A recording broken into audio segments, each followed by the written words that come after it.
How's it going, my favorite people? I knew I was going to end up making this video. I just was not sure of when I would make this video, but you guys have probably watched the Game Awards over the years. I mean, if you're a gamer, you definitely have, as there's been plenty of crazy moments that have happened over the years at the Game Awards.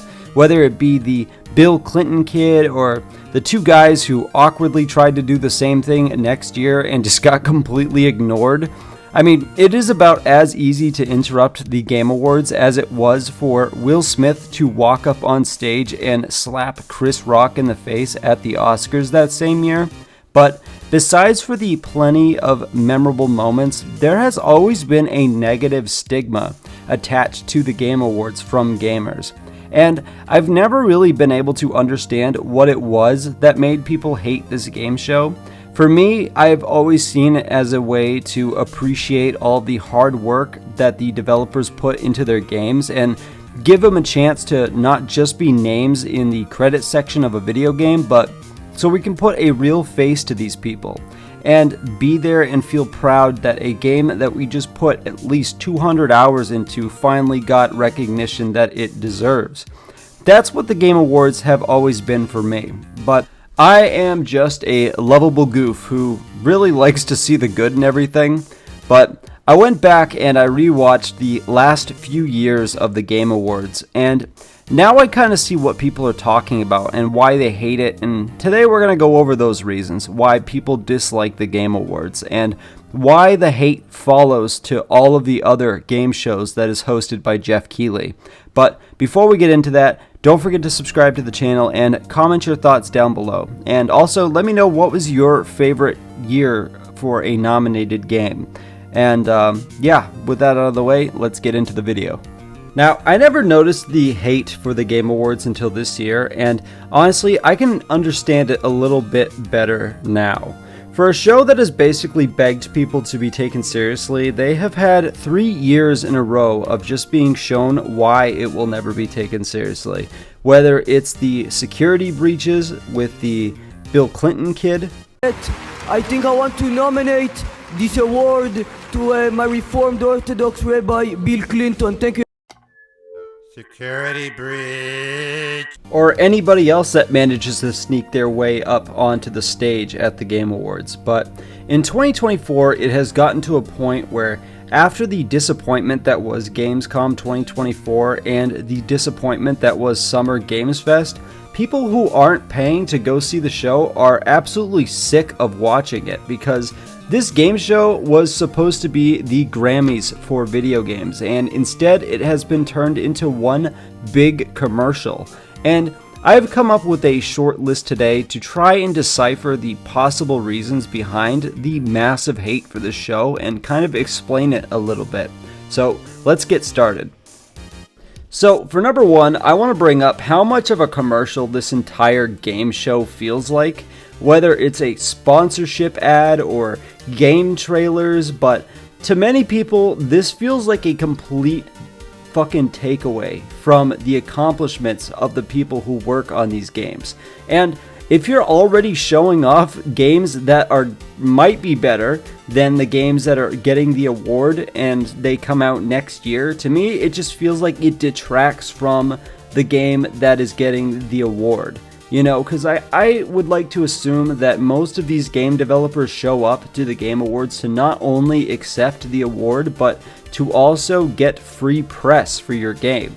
I mean, the popularity for your game, if you get Game of the Year, is going to skyrocket. And if they're already showing off trailers, like imagine you're just up there presenting or getting an award for your game, and they're like, alright, we're going to show off the trailer for GTA 6.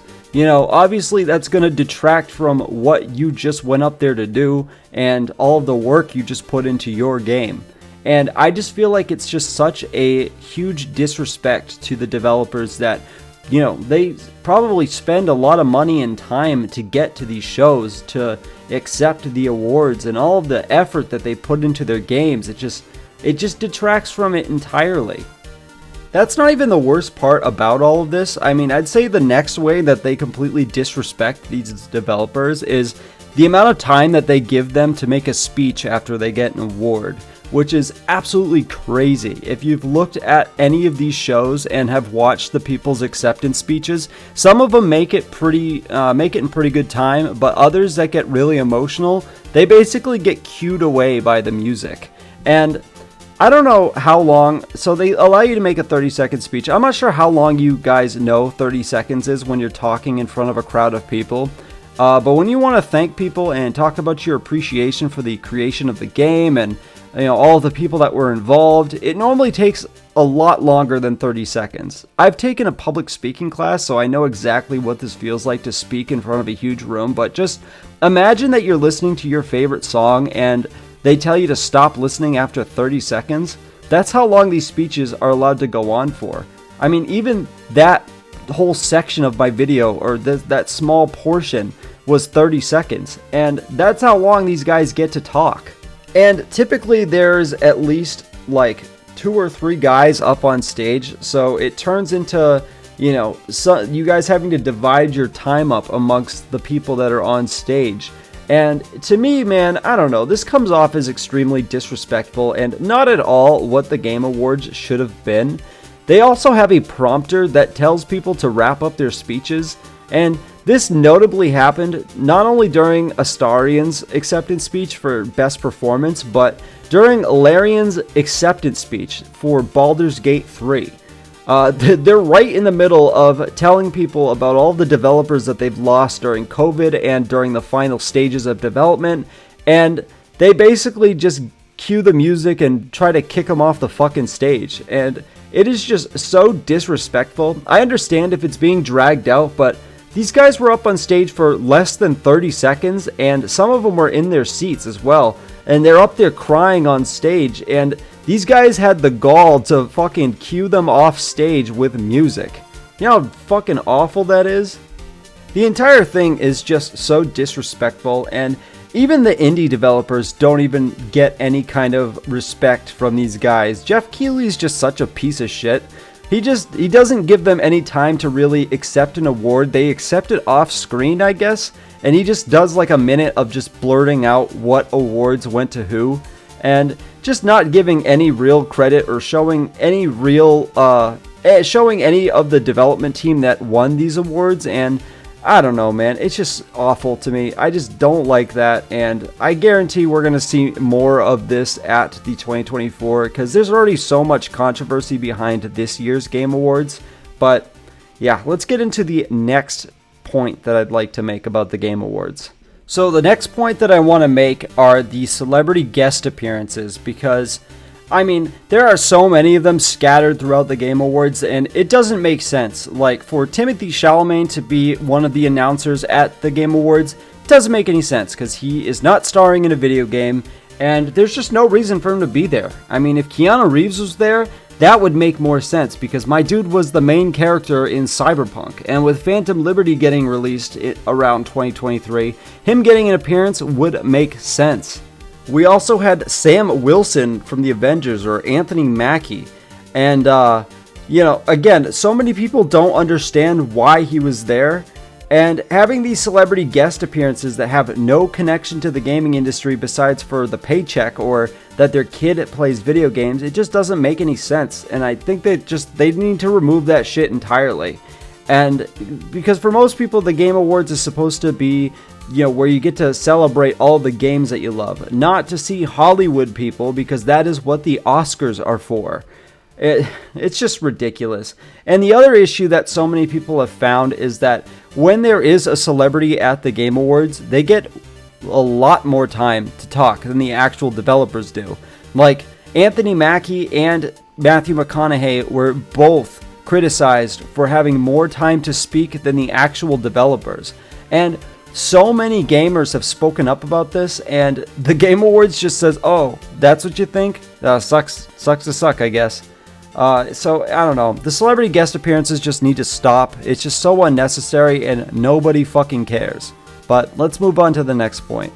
So this last one has been a massive complaint for years, and this is the voting system, and the voting system results in general. Because so many good games get snubbed at the Game Awards for something that is more popular versus something that actually deserves it.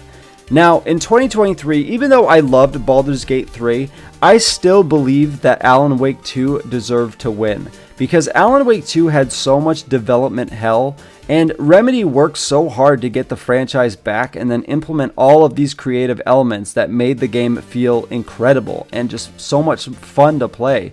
And which again, Baldur's Gate 3 was an amazing game, and I still love Baldur's Gate 3, but it's just an RPG with a good story. It's in that Dungeons and Dragons style format, and I don't know, I've put 400 hours into the game and I have not touched it since, because there is no expansion coming. Once you do everything, there's nothing else after that. And with Alan Wake 2, there was at least an expansion. I mean, and this voting system has also led to the snub that was Red Dead Redemption 2 losing Game of the Year to God of War, which is something that people generally just absolutely despise. You know, it's just because of how this voting system works. Now, once I explain this, please comment down below and tell me how unfair does this system sound to you. So, the voting system is comprised of two basic parts. There's a jury vote and a public vote. The jury vote is the people in the audience, and this makes up about 90% of the vote. And the public vote is 10%. So both of these are blended together for the results. So if you have a game that is extremely popular and you have a ton of people in the audience that are voting for that game, the likelihood of the other or the public vote winning is very slim. And this is why we saw Baldur's Gate 3 win, because when you look at the award ceremony, you could see that a lot of people were in favor of Baldur's Gate 3. Hence, we got Baldur's Gate 3 as the winner for Game of the Year. Now, you see my problem here? Because for Red Dead 2, you know that this game still has thousands upon thousands of people that are still playing this game to this day. And because you had a ton of people pay money to see the award show, the game that deserved to win actually lost because of this outrageous voting percentage difference. And the 2024 Game Awards has even brought its own controversy, with the Elden Ring DLC being put in the nomination for Game of the Year, while Silent Hill 2's remake didn't even make it into the Game of the Year category. Do you see how that doesn't make the slightest bit of sense? Like, I love Elden Ring just as much as the next guy, but they excluded games for the sake of something that was more popular that'll bring in more people to vote, and it's a shame, because between Silent Hill 2 Remake and Black Myth Wukong, Silent Hill 2 might have had a chance to compete, because it is such a fantastic game. And I guess that these issues could be seen as very small to some people, but when you're rooting for the games that are losing, it's a huge crush to you. A lot of people get upset when this happens, and it just, to me, doesn't make any sense. Like, I love Elden Ring just as much as the next guy, but they excluded games for the sake of something that was more popular and something that would bring more people in to vote. And it's a shame, because between Silent Hill 2's remake and Black Myth, Silent Hill 2 might have had a chance to compete because it is such a fantastic game. And I guess that these issues could be seen as small issues to some people, but what this show should really be about is the hard work that the developers put into their games and celebrating the unity and the collective interests of video games. Because gaming has come so far over the last decade, and the stigma that video games are just for geeky losers is no longer the case. Video games are being played by everybody now. Kids, young adults, even full-grown adults, even parents and grandparents are playing video games, and the fact that we can't even give these underpaid, overworked developers a night to celebrate their hard work is extremely disappointing. I mean, it just makes you feel like the entire concept of award shows doesn't even work anymore. I wish that modern award shows were 100% about the behind-the-scenes making of all of the games that are nominated. Instead, it is just 3 hours of commercials for commercials, and broken up with commercials that convey about 1 page of useful information tops, with very little time to really shine a light on the people that made these games possible. But that's my view on it. I mean, I wish Jeff Keighley was not such a money-grubbing corporate asshole. He reminds me of one of those people that try to fit in with a crowd to make money. I mean, I would say cultural appropriation, but I'm not even sure that's the word for it. And unfortunately for Jeff Keighley, this view on the Game Awards follows him around every year like a fart cloud, because this hate has even reached Summer Games Fest, where they announce the show is the biggest show they've ever done and then go on to announce absolutely nothing of substance. And this goes for GamesCom, especially 2024's GamesCom. Jeff Keighley does not seem like the type of guy to actually care about video games or even playing them. I bet Jeff Keighley has a negative KD in Call of Duty because he does not actually care or even play video games. He just does it for the money. The Game Awards is set for December 12th, and instead of watching 4 hours of disappointment, I will try to do something good with my time, because those 4 hours is something I probably won't get back. But I'll stop here for now.